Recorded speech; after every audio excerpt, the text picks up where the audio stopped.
she believed in love, the kind that lasts forever. Lena Harper was never the kind of woman people noticed. Quiet, soft-spoken, a librarian in a small Kentucky town. She lived a simple life, mornings filled with the scent of coffee and old books, evenings spent watching the rain outside her tiny apartment window. To most, she was invisible. But to him, to Ryan Blake, she was everything. Ryan arrived in town like a storm, confident, charming, handsome in that effortless way that makes people look twice.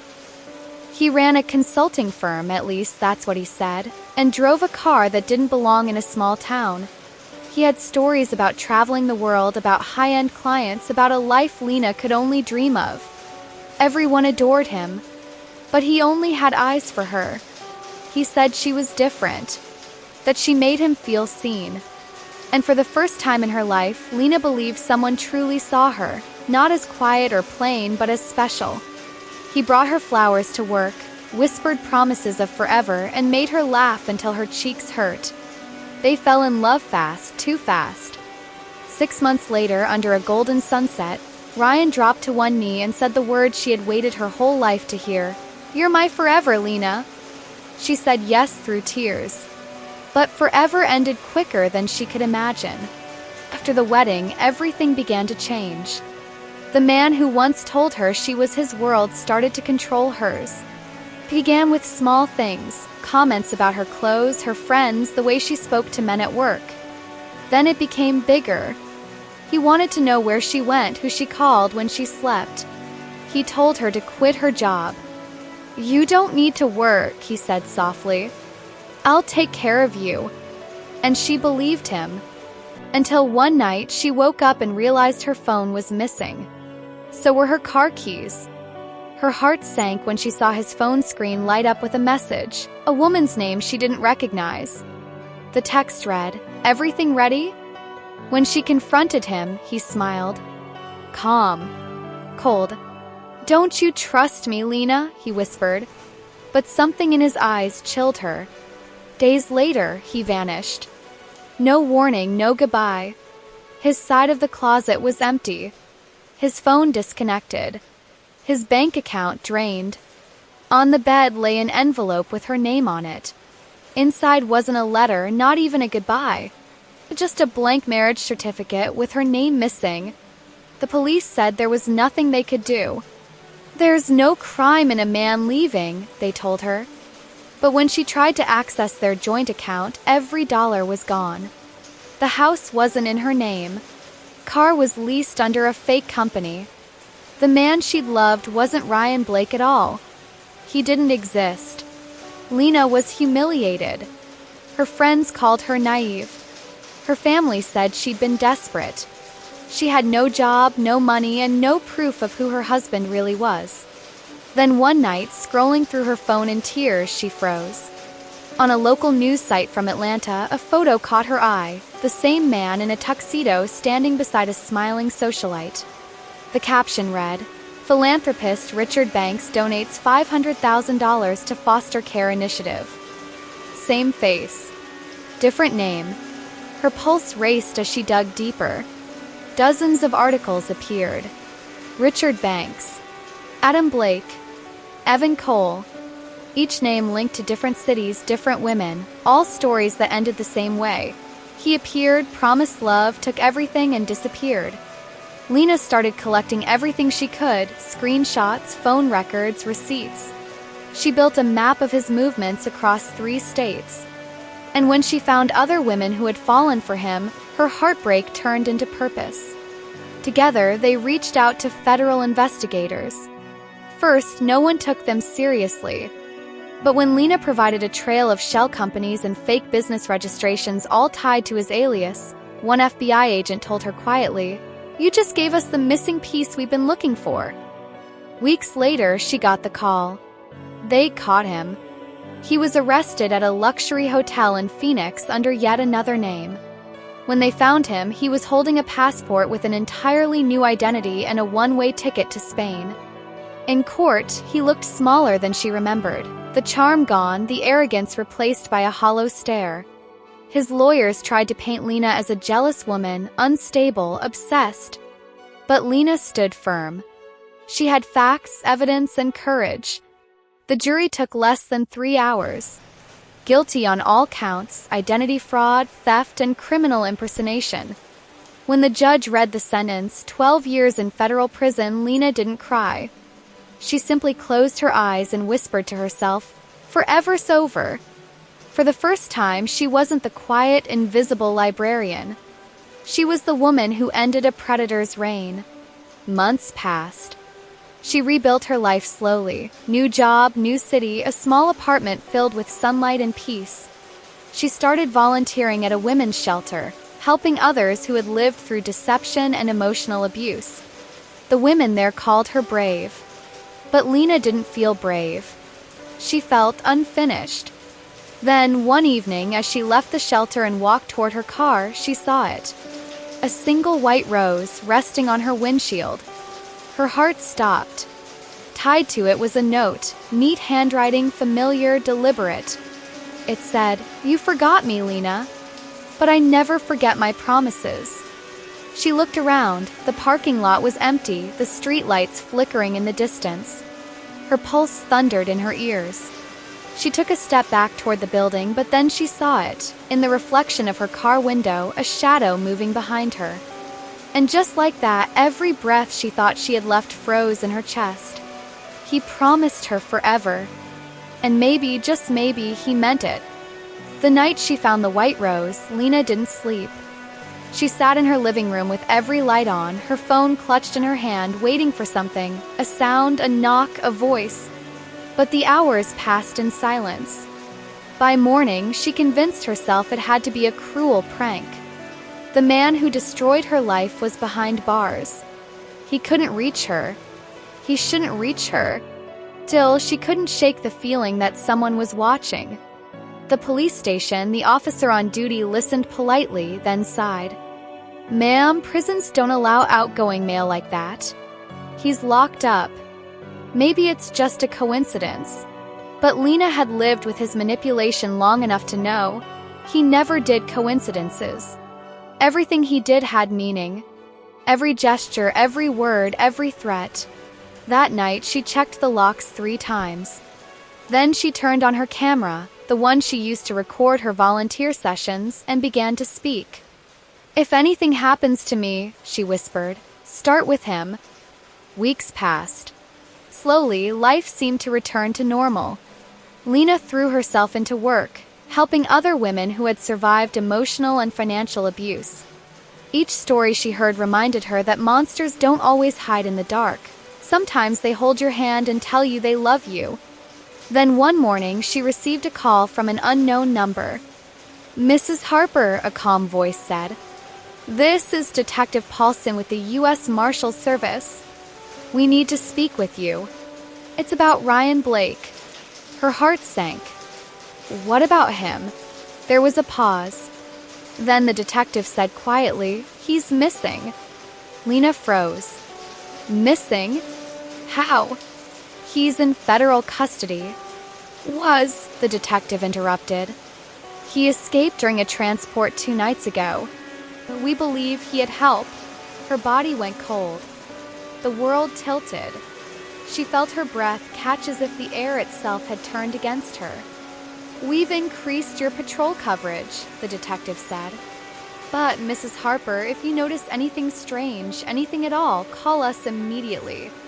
That night, Lena didn't go home. She booked a motel under a false name just off the interstate. The room was small, silent except for the hum of the old refrigerator. She checked the door twice, then sat on the bed and stared at the curtain. Every shadow looked like him. Every whisper sounded like his voice. She tried to rest, but around 2 a.m., she woke to the sound of gravel crunching outside. Headlights swept across her window, then went dark. Lena's heart pounded. She grabbed her phone, ready to dial 911. But then came a soft tap on the window. 3 knocks. Slow, even, deliberate. Her blood turned to ice. She whispered, "Please, God, not again." The next morning, when police arrived, there was no sign of forced entry. Car was gone. The security camera facing the parking lot? Wiped clean. But tucked under her motel door was another white rose. And this time there was no note. Just a photo. It was her, asleep in her own bed, taken from inside her home. Detectives launched a full investigation. They tracked his last known location to a storage facility 2 towns away. Inside, they found wigs, burner phones, forged IDs, and a list of women's names. Lena's was circled in red. The FBI told her to relocate, to change her identity if necessary. She resisted at first. "Why should I run from him?" she asked. "He should be the one hiding." But when she came home one evening to find her front door slightly open, she realized it wasn't bravery that kept her there, it was denial. Inside, nothing seemed disturbed, until she noticed the photo frame on her dresser. It used to hold a wedding picture of them. Now it was empty, except for one thing, a folded piece of paper wedged behind the glass. She unfolded it slowly. The handwriting was his. Sharp, confident, mocking. It read, "You took my freedom. Now I'll take yours." That night, Lena packed a single suitcase. She left her apartment key on the counter and walked out without looking back. 2 days later, she arrived at a safe house under federal protection. No phones, no contact with the outside world. For the first time in months, she felt safe. Until the 3rd night. Around midnight, she heard footsteps outside her room. Heavy, slow. They stopped just beyond the door. She held her breath. Then a whisper, "Lena." Her blood ran cold. She grabbed the panic button beside the bed, pressed it hard, but nothing happened. The signal light stayed dark.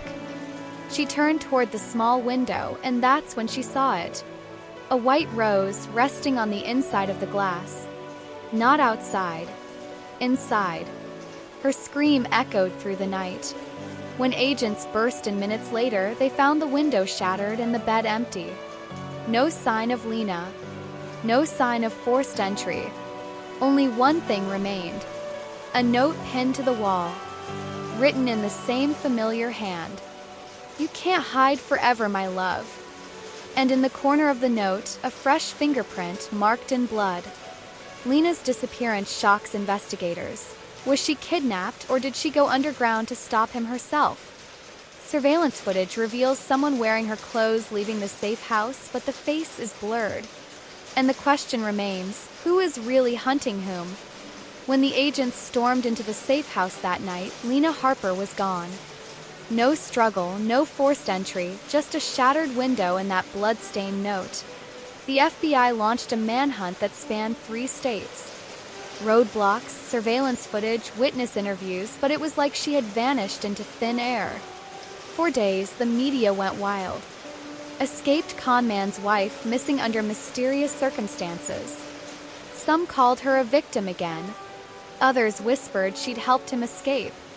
Detective Paulson, the same man who had warned her weeks before, refused to believe that. "She's not running with him," he said. "She's running from him." Then, 10 days later, a call came in from a security guard at a motel outside El Paso. A woman matching Lena's description had checked in under a fake name and paid in cash. When the agents arrived, the room was empty. But they found something chilling. Corkboard on the wall, covered in photos. Each image showed Ryan Blake, or whatever his real name was, in different disguises. Airports, train stations, coffee shops. Some photos were blurry, some crystal clear. At the bottom of the board, one note written in her handwriting. "You hunted me. Now I hunt you." Lena hadn't been kidnapped. She was tracking him. It turned out after the first break-in at her apartment, she had set her own trap. Cameras hidden, trackers planted, and false trails left behind. She knew he'd come for her again. And she was done being prey. Using contacts from the shelter and help from other women he'd deceived, she built her own network, quietly feeding information to law enforcement while staying one step ahead of him. For months, it became a deadly game of cat and mouse across state lines. Each time he tried to lure her, she led him somewhere else. Until one night, she led him exactly where she wanted him to be. An abandoned farmhouse outside Flagstaff. According to reports, it was late, the wind cutting through the trees like whispers. He entered cautiously, flashlight in hand. "Lena," he called softly, his voice echoing. "It doesn't have to end like this." From somewhere in the dark, her voice answered, calm, cold, certain. "It already did, Ryan." The light flickered. Then a shadow moved behind him. Click. He froze. "Turn around," she said. When he did, she was standing there, hooded, pale but steady. Camera recording the entire confrontation. "You took everything from me," she said. "My life, my peace, my trust. But not anymore." He smirked, just like he used to. "You think anyone will believe you now? You've gone rogue, Lena. You're the crazy one." She smiled faintly. "No, Ryan. I'm the one who's free." She dropped the camera and a second later, sirens. The FBI surrounded the property.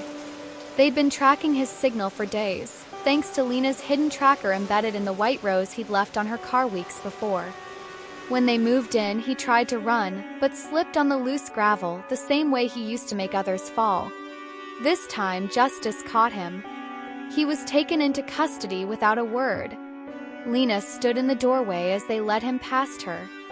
Their eyes met one last time. No more fear. No more power. Just silence.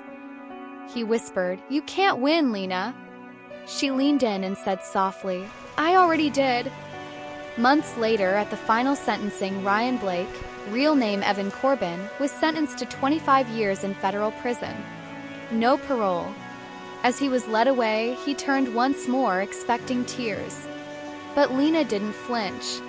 She simply said, "Forever's over." Courtroom fell silent. That night, as the news broke, survivors from across the country began messaging Lena, thanking her, calling her an inspiration. She didn't respond to most of them. She didn't need to. She wasn't a victim anymore. She was the woman who stopped the man who thought he was untouchable. And somewhere in a quiet part of Arizona, Lena finally sat by a window, watching the sunset. She held a new rose in her hand, not white this time, but red. A symbol of strength, not sorrow. But as she placed it in a vase and turned off the light, the camera she'd used to record her story blinked once, then twice. Someone was remotely accessing the feed. And on the dark screen, before it went black, a single line appeared. "You stopped one.